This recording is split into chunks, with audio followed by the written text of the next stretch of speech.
श्री कृष्ण गोविंद हरे मुरारी हे नाथ नारायण वासुदेव यस्य स्मरण मात्रेण जन्म संसार बंधनात् विमुच्यते नमस्तस्मै विष्णवे प्रभ विष्णवे। मात्र पुरुषोत्तम मासમાં જ નહીં પરંતુ નિયમિતપણે શ્રી વિષ્ણુ સહસ્ત્ર નામનું માત્ર શ્રવણ અથવા વાંચન કરવાથી અનેક પ્રકારના ફાયદા થાય છે, જેના વિશે આજે આપણે જાણીશું। જય શ્રી કૃષ્ણ મિત્રો। વિડીયો શરૂ કરતા પહેલા થોડાક પ્રશ્નો પૂછું છું, તમને મનમાં જ સાચો જવાબ આપજો। શું તમારી સાથે ક્યારે એવું બન્યું છે કે દરેક પ્રકારનું સુખ હોય પરંતુ કંઈક અજંપો હોય, કંઈક સંતાપ હોય જે વર્ણવી શકાતો ન હોય? એવા કેટલાય પ્રશ્નો હોય જેના તમે જવાબ જાણવા માંગતા હોય।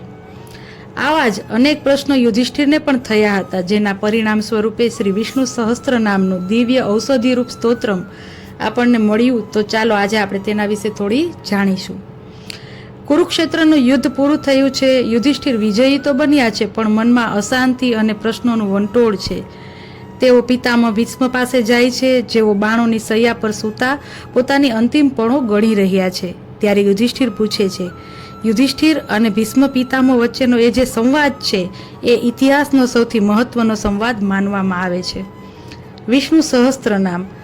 યુધિષ્ઠિરના 6 પાયાના પ્રશ્નો।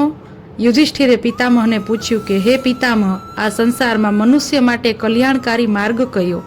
તેમના પ્રશ્નો આ મુજબ હતા। કિમેકમ દેવતમ લોકે, આ જગતમાં સર્વોચ્ચ દેવ કોણ છે? કિમ વાપ્યેકમ પરાયણમ, પરમ આશ્રય સ્થાન કયું છે? સ્તુવંતઃ કમ કમર્ચંતઃ, કોની સ્તુતિ અને પૂજા કરવાથી લાભ થાય?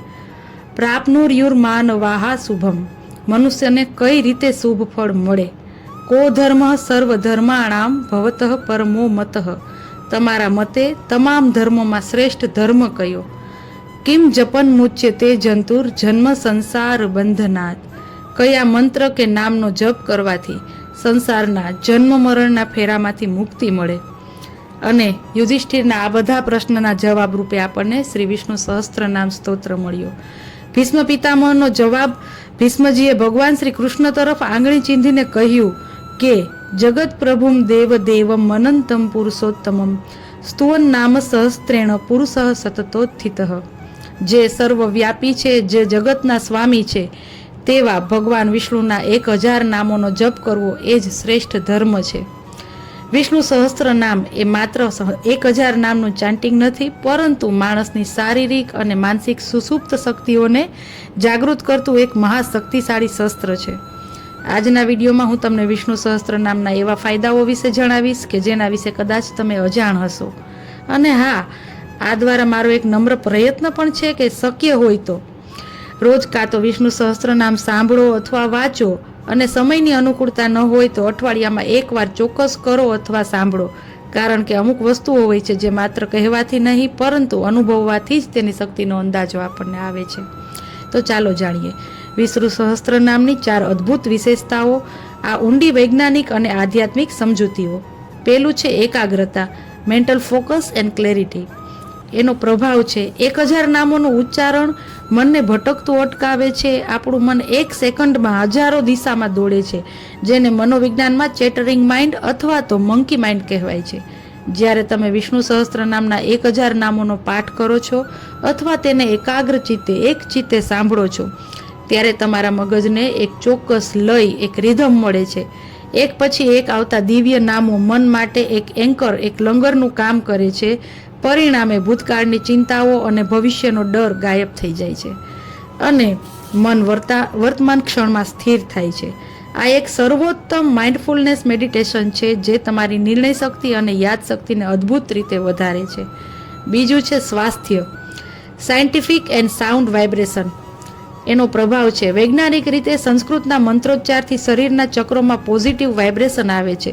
સંસ્કૃત એ માત્ર એક ભાષા નથી પરંતુ ધ્વનિ વિજ્ઞાન, સાઉન્ડ સાયન્સ છે। વિષ્ણુ સહસ્ત્ર નામના મંત્રો તેમજ આપણા અન્ય સંસ્કૃત સ્તોત્રો પણ અક્ષરોની એવી ગૂંથણીથી બનેલા છે કે જ્યારે જેનું ઉચ્ચારણ કરવામાં આવે છે ત્યારે આપણા તાળવા, જીભ અને ગળાના ચોક્કસ ભાગો દબાય છે। આનાથી મગજની નસો, નર્વસ સિસ્ટમ ઉત્તેજિત થાય છે। વૈજ્ઞાનિક સંશોધનો જણાવે છે કે આ મંત્રોચ્ચારથી શરીરમાં ઉર્જાના કેન્દ્રો એટલે કે 7 ચક્રો, જેમ કે હૃદય પાસે અનાહત ચક્ર અને કપાળ પર આજ્ઞા ચક્ર, સક્રિય થાય છે અને પોઝિટિવ વાઇબ્રેશન લોહીનું દબાણ બ્લડ પ્રેશર નિયંત્રિત કરે છે. તણાવ ઉત્પન્ન કરતા હોર્મોન્સ છે એ ઘટાડે છે અને શરીરની રોગ પ્રતિકારક શક્તિ ઇમ્યુનિટી આપણી મજબૂત કરે છે. ત્રીજું છે સરળતા, ધ પાવર ઓફ સાઉન્ડ.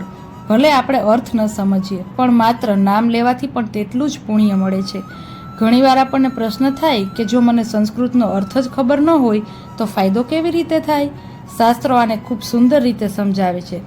જેમ અજાણતા પણ જો અગ્નિને અડી જવાય તો હાથ તો બળે જ છે, અને અજાણતા પણ જો કોઈ અમૃત પી લે તો તે અમર થઈ જાય છે. બરાબર તેવી જ રીતે પરમાત્માના નામોની પોતાની એક સ્વાયત્ત શક્તિ છે, ઇનહેરન્ટ પાવર છે, જે અર્થ ન સમજાય તો પણ ધ્વનિના તરંગો સાઉન્ડ વેવ્સ છે એ પોતાનું કામ કરે જ છે. તમારી શ્રદ્ધા અને શુદ્ધ ભાવ જ સબકોન્શિયસ માઇન્ડને સુધી પહોંચવા માટે પૂરતા છે. આ જ સ્તોત્રની સૌથી મોટી સરળતા એ છે કે આમાં કોઈ અઘરી વિધિની જરૂર નથી, માત્ર નામ સ્મરણ જ કાફી છે. ચોથું છે સર્વવ્યાપી ચેતના, કોસ્મિક કનેક્શન. વિષ્ણુ એટલે કે જે કણે કણમાં વ્યાપ્ત છે, તે શક્તિ સાથે આપણું જોડાણ થાય છે. વિષ્ણુ શબ્દનો ધાતુગત અર્થ થાય છે વેવેષ્ટિ વ્યાપનોતિ ઇતિ વિષ્ણુ, એટલે કે જે આખા બ્રહ્માંડના કણે કણમાં અણુએ અણુમાં વ્યાપ્ત છે. જ્યારે તમે સહસ્ત્રનામનો પાઠ કરો છો ત્યારે તમે કોઈ વ્યક્તિ વિશેષની પૂજા નથી કરી રહ્યા, પરંતુ તમે એ પરમ ચેતના કોસ્મિક એનર્જી સાથે જોડાઈ રહ્યા છો, જે સૂર્ય, તારા, પ્રકૃતિ અને આપણી અંદર વહી રહી છે. આ જોડાણથી માણસની અંદરનો અહંકાર, ઈગો છે એ ઓગળી જાય છે. આપણને એવો અહેસાસ થાય છે કે આપણે આ અનંત બ્રહ્માંડનો જ એક નાનો અંશ છીએ અને આપણી રક્ષા કરનારી એક પરમ શક્તિ હંમેશા આપણી સાથે છે. આ ભાવ સાથે મનુષ્યને પરમ શાંતિ અને નિર્ભયતા મળે છે. તો વિષ્ણુ સહસ્ત્ર નામ વિશે મારો આજનો આ વિડીયો મેં આપની સૌની સમક્ષ રજૂ કર્યો.